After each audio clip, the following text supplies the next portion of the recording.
A warm good morning to all. So, after calculating gross total income, we have to deduct the deductions. Deductions from 80C to 80U. Then we will get total income. So, today we are going to discuss about the deductions from 80C to 80U. Deductions in respect of life insurance premium, contribution to provident fund, etc. comes under section 80C. 80സിയിൽ വരുന്ന deductions life insurance premium അതുപോലെ തന്നെ contribution to provident fund. Maximum എത്ര എമൗണ്ടാണ് നമുക്ക് ആ ഒരു സെക്ഷനിൽ deduction കിട്ടുന്നത്? 1,50,000. ഇനി ഈ ഒരു 80സിയിൽ വരുന്ന ഐറ്റംസ് എന്തൊക്കെയാണ് എന്നുള്ളത് ഡിസ്കസ് ചെയ്യാം. ലൈഫ് ഇൻഷുറൻസ് പ്രീമിയം പേയ്മെൻറ്റ് നടത്തിയിട്ടുള്ളത്, ലൈഫ് ഇൻഷുറൻസ് പ്രീമിയം പേയ്മെൻറ്റ് നടത്തിയിട്ടുള്ളത് ഓൺ വൈഫിന് വേണ്ടിയിട്ടോ അല്ലെങ്കിൽ ഹിസ് ഓർ ഹെർ സ്പൗസിന് വേണ്ടിയിട്ടോ ചിൽഡ്രന് വേണ്ടിയിട്ടൊക്കെ ആണെന്നുണ്ടെങ്കിൽ നമുക്ക് ഈ ഒരു ഡിഡക്ഷൻ കിട്ടും. ഇവർക്ക് 3 പേർക്കാണെന്നുണ്ടെങ്കിൽ ഡിഡക്ഷൻ കിട്ടുള്ളൂ കേട്ടോ. ഇനി എത്രത്തോളാണ്? Limited up to 20% of the sum assured. എത്രയാണോ sum assured amount, total amount, അതിൻ്റെ 20% മാത്രമാണ് നമുക്ക് എന്തായിട്ട് കിട്ടുന്നുള്ളൂ? ലൈഫ് ഇൻഷുറൻസ് പ്രീമിയം ആയിട്ട് കിട്ടുന്നുള്ളൂ. ഇനി ഈ ഒരു പോളിസി എടുത്തിട്ടുള്ളത് 31/3/2012 ശേഷമാണ് എന്നുണ്ടെങ്കിൽ സം അഷ്വേർഡിൻ്റെ 10% ആണ് നമുക്ക് ഡിഡക്ഷനായിട്ട് കിട്ടുന്നത്. ഇനി the qualifying amount of premium on policy issued on or after 31/3/2013. 31/3/2013 ശേഷമുള്ള ഒരു പോളിസിയാണ് എന്നുണ്ടെങ്കിൽ നമുക്ക് അവിടെ കിട്ടുന്നത് സം അഷ്വേർഡിൻ്റെ 15% ആണ്. ഇനി if it is on the life of a person who is person with disability or a person with severe disability or suffering from disease or ailment specified under section 80 DDB.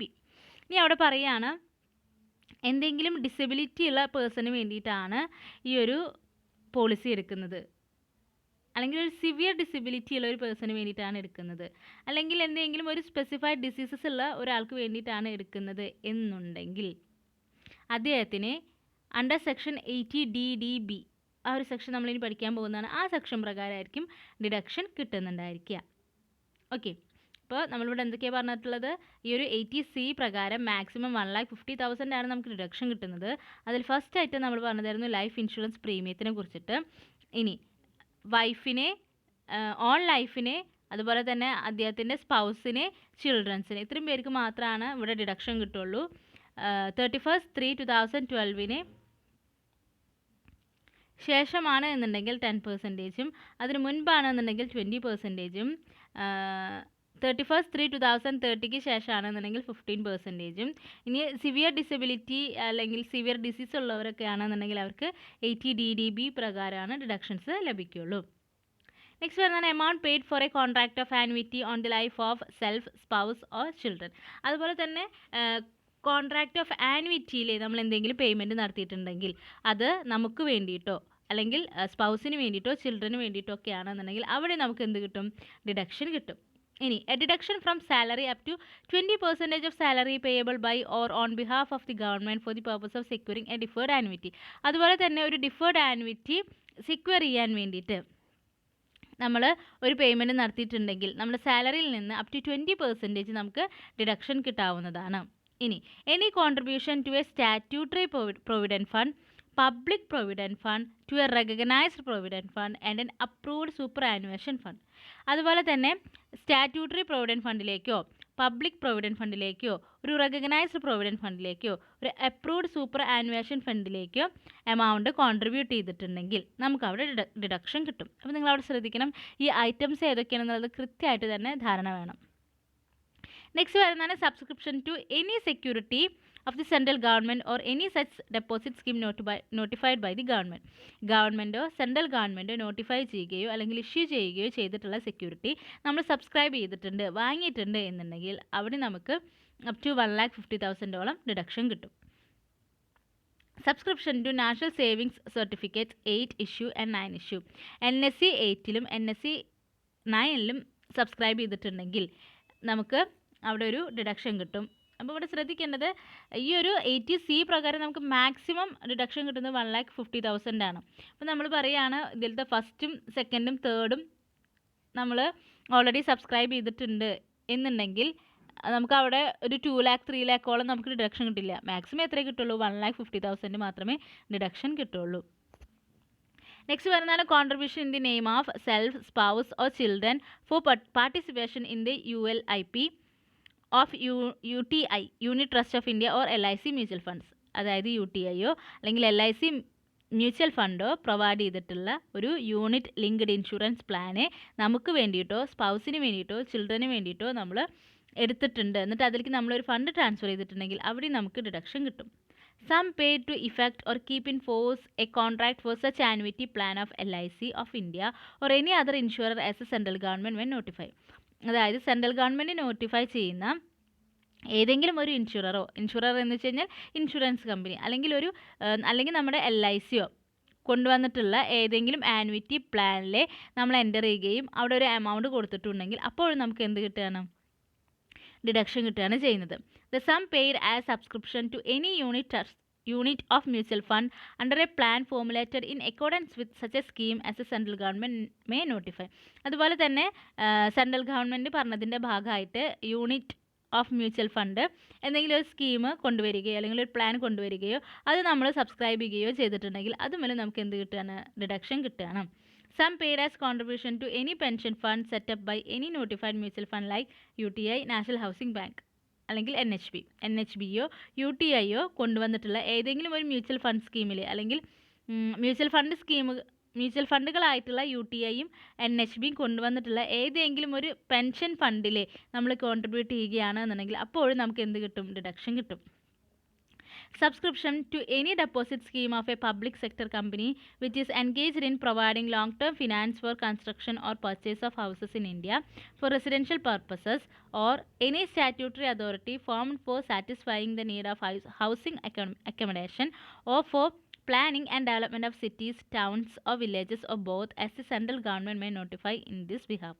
അതായത് central government നമ്മളുടെ എക്കോണമിയിലെ infrastructure facilities enhance ചെയ്യാൻ വേണ്ടിയിട്ട് long term finance raise ചെയ്യുകയാണെന്ന് കരുതുക.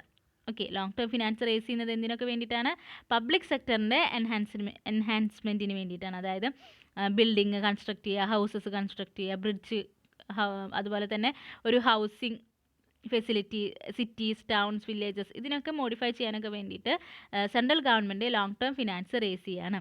അപ്പോൾ അതിന് വേണ്ടിയിട്ട് അവരൊരു ഡെപ്പോസിറ്റ് സ്കീം കൊണ്ടുവന്നു. ആ ഡെപ്പോസിറ്റ് സ്കീം നമ്മൾ വാങ്ങിയിട്ടുണ്ടെങ്കിൽ അതിൽ പേയ്മെൻറ്റ് നടത്തിയിട്ടുണ്ടെങ്കിൽ അപ്പോഴും നമുക്ക് ഡിഡക്ഷൻ കിട്ടും.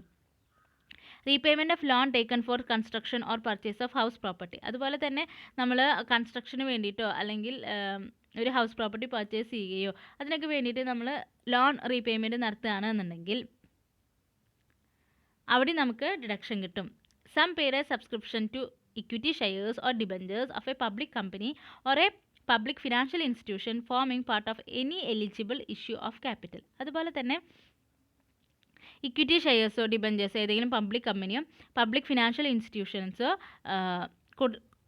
ഇഷ്യൂ ചെയ്തിട്ടുള്ള ഏതെങ്കിലും ഇക്വിറ്റി ഷെയർസോ ഡിബഞ്ചേഴ്സോ നമ്മൾ സബ്സ്ക്രൈബ് ചെയ്തിട്ടുണ്ടെങ്കിൽ അതുമൂലം നമുക്ക് എന്ത് കിട്ടും? ഡിഡക്ഷൻസ് കിട്ടും.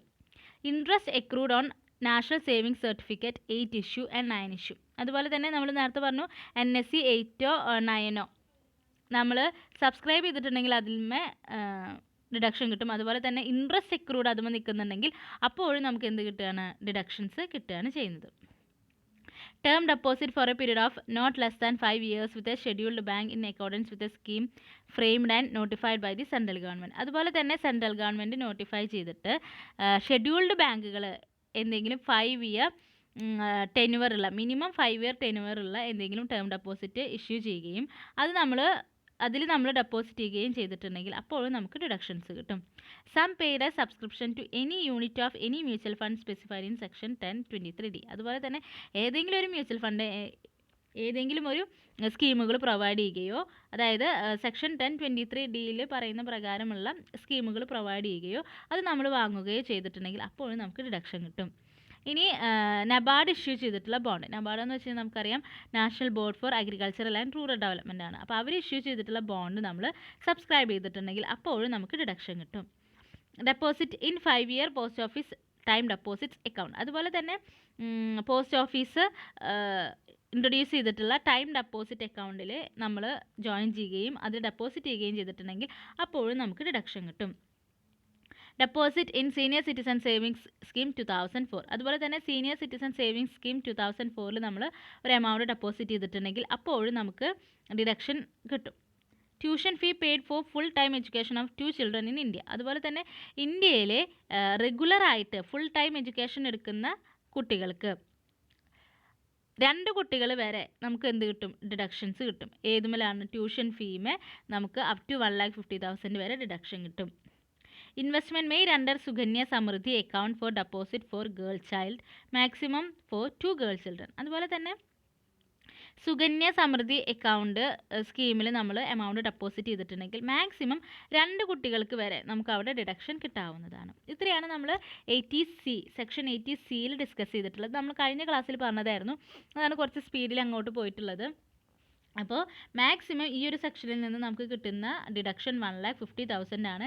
ഇത്രയും കാറ്റഗറീസ് അല്ലെങ്കിൽ ഇത്രയും ഐറ്റംസ് ആണ് ഈ ഒരു സെക്ഷനിൽ വരുന്നത്. അപ്പോൾ ഇതിൽ ഏതൊക്കെ ഐറ്റം നമ്മൾ ഡെപ്പോസിറ്റ് ചെയ്തിട്ടുണ്ടെങ്കിലും മാക്സിമം നമുക്ക് 1,50,000 വരെ മാത്രമേ ഡിഡക്ഷൻ കിട്ടുള്ളൂ. ഇനി നമുക്ക് ഇതിനെ റിലേറ്റ് ചെയ്തിട്ടുള്ള ഒരു പ്രോബ്ലം നോക്കാം. Illustration 2. From the following particulars in respect of mister Adarsh, an author of books, find out the deduction allowable to him under section 80C for the assessment year 2019-20. അപ്പോൾ ആദർശിൻ്റെ അടുത്ത് ആളുടെ ഡിഡക്ഷൻസ് 80C പ്രകാരമുള്ള deductions കണ്ടുപിടിക്കാനാണ് പറഞ്ഞിരിക്കുന്നത്. Life insurance premium on his own life policy taken in 2011-22,000. അതായത് സ്വന്തം ലൈഫുമേ അയാൾ എടുത്തിട്ടുള്ള ഒരു ലൈഫ് ഇൻഷുറൻസ് പോളിസിയാണ് ഇല്ലേ. അതിന് അയാൾ 2011 ആ ഒരു പോളിസി എടുത്തിട്ടുള്ളത്.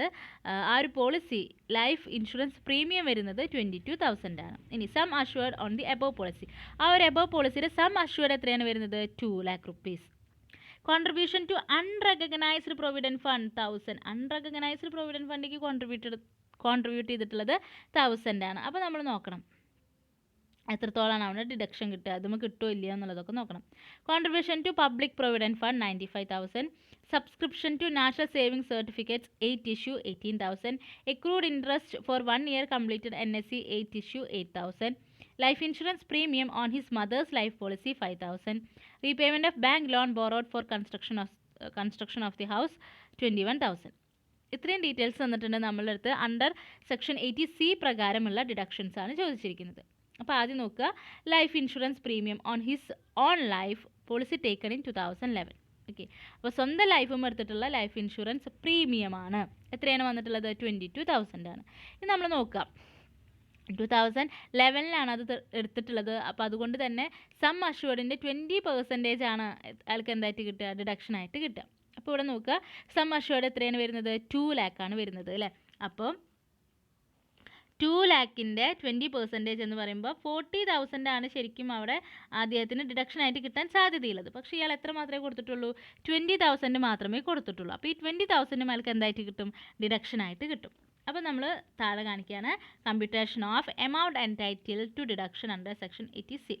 80C പ്രകാരം അയാൾക്ക് കിട്ടുന്ന ഡിഡക്ഷൻസ് എന്തൊക്കെയാണ്? Life insurance premium on his own life, അയാളുടെ സ്വന്തം ലൈഫുമേ എത്ര കിട്ടി? 22,000 കിട്ടി. ഇനി നെക്സ്റ്റ് നോക്കുക, contribution to unrecognised provident fund. Unrecognised provident ഫണ്ടുമ്പോൾ നമുക്ക് ഡിഡക്ഷൻ കിട്ടുമോ എന്നുള്ളത് നോക്കുക. ഓക്കെ, അപ്പോൾ ഇവിടെ കൃത്യമായിട്ട് തന്നെ നോക്കുക, ഏതുമേലൊക്കെയാണ് കിട്ടുള്ളൂ? Statutory provident fund, public provident fund, recognised provident fund, approved superannuation fund. ഇത്രയും ഫണ്ടുമ്പോൾ മാത്രമാണ് നമുക്ക് എന്ത് കിട്ടുന്നുള്ളൂ? ഡിഡക്ഷൻ കിട്ടുന്നുള്ളൂ. അൺറെക്കഗ്നൈസ്ഡ് പ്രൊവിഡൻറ്റ് ഫണ്ടുമ്പോൾ നമുക്ക് ഡിഡക്ഷൻ കിട്ടുന്നില്ല. ഓക്കെ, അപ്പോൾ ആ എമൗണ്ട് നമുക്ക് ലെസ് ചെയ്യാൻ സാധിക്കില്ല. ഇനി നെക്സ്റ്റ് വരുന്നതാണ് contribution to public provident fund. എത്രയാണ്? 95,000. ഓക്കെ, അത് നമുക്ക് ഡിഡക്ഷൻ കിട്ടും അല്ലേ. അപ്പോൾ അത് നമ്മൾ കാണിക്കുക, contribution to public provident fund എത്രയാണ് വന്നിട്ടുള്ളത്? 95,000. നെക്സ്റ്റ് വരുന്നതാണ് സബ്സ്ക്രിപ്ഷൻ ടു NSC 8 issue. നമ്മൾ പറഞ്ഞു NSC 8 issueൽ നമ്മൾ സബ്സ്ക്രൈബ് ചെയ്തിട്ടുണ്ടെങ്കിൽ ഡിഡക്ഷൻ കിട്ടും 18,000. അപ്പോൾ അത് നമ്മൾ കാണിക്കുക. എത്രയാണ്? Subscription to NSC 8 issue 18,000. ഇനി അടുത്തതാണ് accrued interest for 1 year completed NSC 8 issue 8,000. നമ്മൾ പറഞ്ഞു എക്രൂഡാണ് അല്ലേ, ഇൻട്രസ്റ്റ് എക്രൂഡാണ്. അപ്പോൾ NSC 8 അല്ലെങ്കിൽ 9 ഉള്ള സബ്സ്ക്രിപ്ഷൻ എമൗണ്ടുമിലും ഇൻട്രസ്റ്റ് എക്രൂഡുമിലും നമുക്ക് എന്ത് കിട്ടുന്നുണ്ട്? ഡിഡക്ഷൻസ് കിട്ടുന്നുണ്ട്. അപ്പോൾ അതുകൊണ്ട് തന്നെ നമ്മൾ അടുത്ത accrued interest on NSC 8 issue deem to be reinvested 8,000. ആ ഒരു ഇക്രൂഡ് ഇൻട്രസ്റ്റുമിൽ നമുക്ക് എന്ത് കിട്ടും? ഡിഡക്ഷൻസ് കിട്ടും. നെക്സ്റ്റ് വരുന്നതാണ് life insurance premium on his mother's life. മദേഴ്സിൻ്റെ ലൈഫുമേ അദ്ദേഹം എടുത്തിട്ടുള്ള ലൈഫ് ഇൻഷുറൻസ് പ്രീമിയത്തുമേ ഡിഡക്ഷൻ കിട്ടുമോ? ഇല്ല. കാരണം എന്തുകൊണ്ടാണ് നമ്മൾ പറഞ്ഞിട്ടുണ്ട്, സെൽഫായിട്ടോ അല്ലെങ്കിൽ സ്പൗസിനോ ചിൽഡ്രനോ വേണ്ടി എടുക്കുന്ന ലൈഫ് ഇൻഷുറൻസ് പോളിസിയുമേ മാത്രമാണ് എന്ത് കിട്ടുന്നുള്ളൂ? ഡിഡക്ഷൻസ് കിട്ടുന്നുള്ളൂ. അപ്പോൾ അതുകൊണ്ട് തന്നെ ഈ ഒരു 5,000 നമുക്ക് ഡിഡക്ഷൻ ആയിട്ട് എടുക്കാൻ സാധിക്കില്ല. ഇനി അടുത്തത് പറയുന്നതാണ് repayment of bank loan borrowed for construction of house. House construct ചെയ്യാനോ അല്ലെങ്കിൽ പർച്ചേസ് ചെയ്യാനോ വേണ്ടിയിട്ട് നമ്മൾ എന്തെങ്കിലും ഒരു ലോൺ എടുക്കുക, ആ ലോണിൻ്റെ റീപേയ്മെൻറ്റ് നടത്തുകയാണെന്നുണ്ടെങ്കിൽ നമുക്ക് അവിടെ ഡിഡക്ഷൻ കിട്ടും എന്ന് നമ്മൾ പറഞ്ഞിട്ടുണ്ടായിരുന്നു അല്ലേ. അപ്പോൾ നമുക്ക് ഈ ഒരു ഡിഡക്ഷൻ അലൗഡ് ആയിട്ടുള്ളത് തന്നെയാണ്. അപ്പോൾ ഇവിടെ നോക്കുക, റീപേയ്മെൻറ്റ് ഓഫ് ബാങ്ക് ലോൺ എന്തുമേലാണ്? കൺസ്ട്രക്ഷൻ ഓഫ് ഹൗസുമേലാണ് 21,000. അത് നമുക്ക് ഡിഡക്ഷൻ ആയിട്ട് കിട്ടുന്നുണ്ട്. അതാണ് അവിടെ പറഞ്ഞിരിക്കുന്നത്. Repayment of bank loan taken for the construction of the house എത്രയാണ് പറഞ്ഞിട്ടുള്ളത്? 21,000. അപ്പോൾ ഇത്രയും ഐറ്റംസ് ആണ് നമുക്കിവിടെ എന്തായിട്ട് കിട്ടുള്ളൂ? ഡിഡക്ഷൻ ആയിട്ട് കിട്ടുള്ളൂ. അങ്ങനെ നമ്മൾ എന്ത് ചെയ്യണം? ഈ എല്ലാ ഡിഡക്ഷൻസും ആഡ് ചെയ്യാം. അപ്പോൾ നമ്മൾ നോക്കുക, life insurance premium 22,000, contribution to PPF 95,000, subscription to NSE 18,000, accrued interest on NSE 8,000, അതുപോലെ തന്നെ റീപേയ്മെൻറ്റ് ഓഫ് ബാങ്ക് ലോൺ 21,000. എല്ലാം കൂടി നോക്കുമ്പോൾ നമുക്ക് എത്ര കിട്ടി? 1,64,000 കിട്ടി. ഈ 1,64,000 നമുക്ക് ഡിഡക്ഷൻ ആയിട്ട് കിട്ടുമോ? ഇല്ല. മാക്സിമം എത്രയാണ് കിട്ടുള്ളൂ? 1,50,000 മാത്രമേ കിട്ടുള്ളൂ. അപ്പോൾ ഇവിടെ എത്രയാണ് നമുക്ക് ഡിഡക്ഷൻ ആയിട്ട് കിട്ടുക? 80C പ്രകാരം ഡിഡക്ഷൻ ആയിട്ട് കിട്ടുക 1,50,000. Maximum limit of qualifying amount under section 80C is ₹1,50,000. Okay, clear ആയി എന്ന് പ്രതീക്ഷിക്കുന്നു. ഇനി നെക്സ്റ്റ് വരുന്നതാണ് deduction in respect of contribution to pension funds, അതായത് സെക്ഷൻ 80C ട്രിപ്പിൾ സി. അപ്പോൾ നിങ്ങൾ പഠിക്കുമ്പോൾ ഹെഡിങ്ങും പഠിക്കണം, സെക്ഷനും പഠിക്കണം, അവിടുത്തെ എമൗണ്ടും പഠിക്കണം. ഓക്കെ, അപ്പോൾ നോക്കുക, ഈ ഒരു 80CCC എന്താണ് പറയുന്നത്? പെൻഷൻ ഫണ്ടിന് കൊടുക്കുന്ന കോൺട്രിബ്യൂഷൻസ് ആണ് പറയുന്നത് അല്ലേ. A deduction is available to an individual for any amount paid to an annuity plan of LIC or other insurers for receiving pension from the fund up to ₹1,50,000. Okay, അവിടെ പറയുന്നത് എന്താണ്? നമ്മളുടെ LICയോ അല്ലെങ്കിൽ ഏതെങ്കിലും ഒരു insurance company pension fund provide ചെയ്തിട്ടുണ്ട്. ആ pension ആൻവിറ്റി പ്ലാനാണ്. ഓക്കെ, പെൻഷൻ ഫണ്ട് നമ്മൾ സബ്സ്ക്രൈബ് ചെയ്തിട്ടുണ്ട്, അതിൽ എമൗണ്ട് പേയ്മെൻറ്റ് നടത്തിയിട്ടുണ്ട് എന്നുണ്ടെങ്കിൽ മാക്സിമം നമുക്ക് എത്രത്തോളം ഡിഡക്ഷൻ കിട്ടും? 1,50,000 അല്ലെങ്കിൽ എത്രയാണോ നമ്മൾ പേയ്മെൻറ്റ് നടത്തിയിട്ടുള്ളത്, വിച്ച് എവർ ഈസ് ലെസ്, അത്രത്തോളം നമുക്ക് എന്ത് കിട്ടുകയാണ്? ഡിഡക്ഷൻസ് കിട്ടുകയാണ്. ഓക്കെ, ഇപ്പോൾ LICയോ അല്ലെങ്കിൽ വേറെ ഏതെങ്കിലും ഇൻഷുറേഴ്സോ എന്തെങ്കിലും പ്രൊവൈഡ് ചെയ്തിട്ടുള്ള ആനുവിറ്റി പ്ലാനിൽ നമ്മൾ എമൗണ്ട് ഡെപ്പോസിറ്റ് ചെയ്തിട്ടുണ്ടെങ്കിൽ എത്രയാണോ നമ്മൾ പേയ്മെൻറ്റ് നടത്തിയിട്ടുള്ളത്, അല്ലെങ്കിൽ 1,50,000 വിച്ച് എവർ ഈസ് ലെസ്, അത്രത്തോളം നമുക്ക് എന്ത് കിട്ടുകയാണ്? ഡിഡക്ഷനായിട്ട് കിട്ടുകയാണ് ചെയ്യുന്നത്. അത് നമുക്ക് അവിടെ ശ്രദ്ധിച്ചാൽ മതി. ഇനി നെക്സ്റ്റ് പറയുന്നതാണ് deduction in respect of contribution to pension scheme of central government. Central government കൊണ്ടുവന്നിട്ടുള്ള പെൻഷൻ സ്കീമിൽ നമ്മൾ എമൗണ്ട് കോൺട്രിബ്യൂട്ട് ചെയ്യുന്നുണ്ടെങ്കിൽ അത് ഏത് സെക്ഷനാണ് പറയുന്നത്? 80CCD. ഓക്കെ, 80CCDയിൽ പറയുന്നത് സെൻട്രൽ ഗവൺമെൻറ് കൊണ്ടുവന്നിട്ടുള്ള പെൻഷൻ സ്കീമിനെ കുറിച്ചിട്ടാണ്. ഓക്കെ, ഇനി ആർക്കാണ് ഇത് അവൈലബിൾ ആവുക എന്നുള്ളതാണ് പറയുന്നത്. An employee of the central government who has been appointed on or after 1/1/2004. അതായത് ഒരു സെൻട്രൽ ഗവൺമെൻറ് എംപ്ലോയി ആണ്. ആ എംപ്ലോയിനെ അപ്പോയിൻമെൻറ്റ് നടത്തിയിട്ടുള്ളത് 1st January 2004 ശേഷമാണ്. അതുപോലെ തന്നെ an employee of any other employer or any assessee being an individual, അല്ലെങ്കിൽ ഏതെങ്കിലും ഒരു ഇൻഡിവിജ്വലിനോ അല്ലെങ്കിൽ ഏതെങ്കിലും ഒരു എംപ്ലോയറുടെ എംപ്ലോയിക്കോ അല്ലെങ്കിൽ സെൻട്രൽ ഗവൺമെൻറ്റിൻ്റെ എംപ്ലോയി അപ്പോയിൻറ്റ് ചെയ്തിട്ടുള്ളത് 1st January 2004 ശേഷമൊക്കെയാണ് എന്നുണ്ടെങ്കിൽ അവർക്കെല്ലാം ഈ ഒരു ഡിഡക്ഷൻ ബാധകമാണ്. ഇനി എത്രത്തോളമാണ് അവർക്ക് അവിടെ ഡിഡക്ഷൻ കിട്ടുന്നത്? Item eligible for deduction amount deposited in the account of the individual during previous year in the pension scheme notified by the central government. Central government notify ചെയ്യുന്ന പെൻഷൻ സ്കീമിൽ പ്രീവിയസ് ഇയറിൽ നമ്മൾ എന്ത് ചെയ്തിട്ടുണ്ടായിരിക്കണം? Amount deposit ചെയ്തിട്ടുണ്ടായിരിക്കണം. എങ്കിൽ നമുക്ക് എന്ത് കിട്ടും? Deduction കിട്ടാൻ നമ്മൾ എലിജിബിൾ ആണ്. ഇനി ക്വാണ്ടം ഓഫ് ഡിഡക്ഷൻ എത്രത്തോളമാണ് നമുക്ക് അവിടെ ഡിഡക്ഷൻ കിട്ടുന്നത്?